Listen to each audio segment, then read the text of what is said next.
everything without offending. So now my mouth is in the jailhouse with cases pending. First Amendment, you replaced it, rigged it, dubbed it down. It's not an option. Some of it I understand. Took power from me. Nation, we back. Nation, we've got some updates out of T-Mobile, and this one's kind of an update to the whole, plan migration situation. A lot of you have been following this closely. I know a lot of you are T-Mobile customers with legacy plans who have been basically kind of pushed to migrate to more modern plans, the Go 5G plans, which oftentimes are causing people's accounts to become obviously more expensive. The rate is different. The rate is pricier. And I know a lot of people keep those older plans because they're priced better. All right, so if this impacts you, or this could possibly impact you, this is the video to watch as we've got updates here. All right, I'll be sure to link the article. It's from the T-Mo Report website. That link will be in the description. And ways to support us if you want to show your appreciation for the content here, or we've helped you out with anything, you could support us. The links are in the description.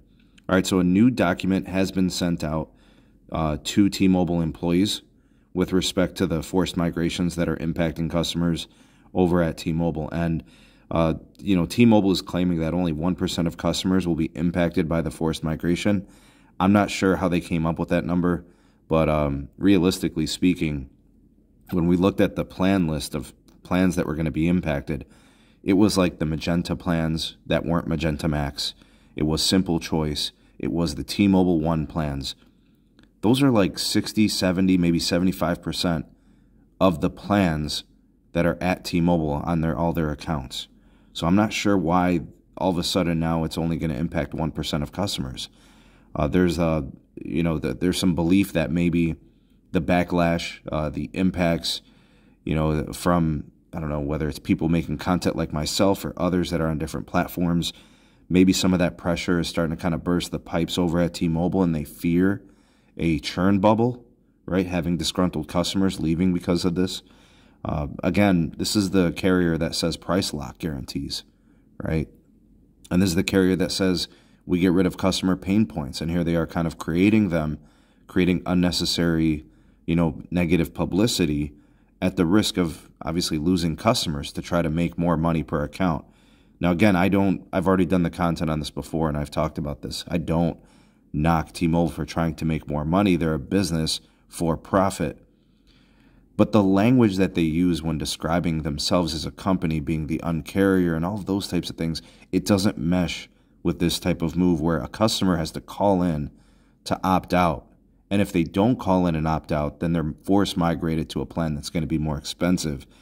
And T-Mobile denies that it's more expensive. They say it just gives you different perks or added value, right? Which is all just semantics, and it's deceitful, right? So it looks like T-Mobile might be backtracking. There is some documentation that's going out to the frontline employees over at T-Mobile, so those that work in customer care, those that are fielding the calls at the call centers.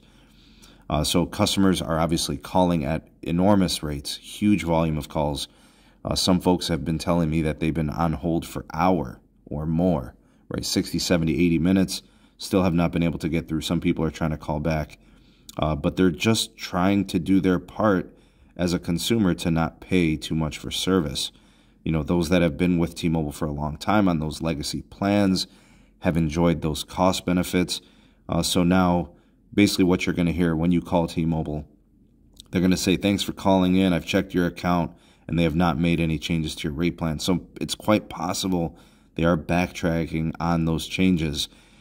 I think the key for T-Mobile is to, if they were really serious about, not creating a customer pain point, instead of forcing calls to care centers, they should have given the ability of the customer to opt out by the app, right? Notification through the app, notification by text message, then they could opt out, right? But this clearly shows that they're trying to very sneakily change people's account and create an opportunity where they'll gain more money. They can generate more revenue due to negligence by the customer, which in and of itself, I think, just violates business ethics.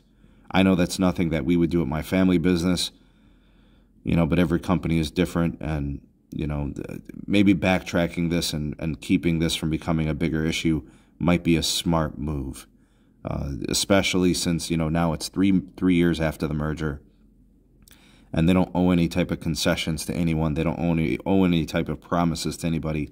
But folks, there's no guarantee you won't be impacted by this in the future.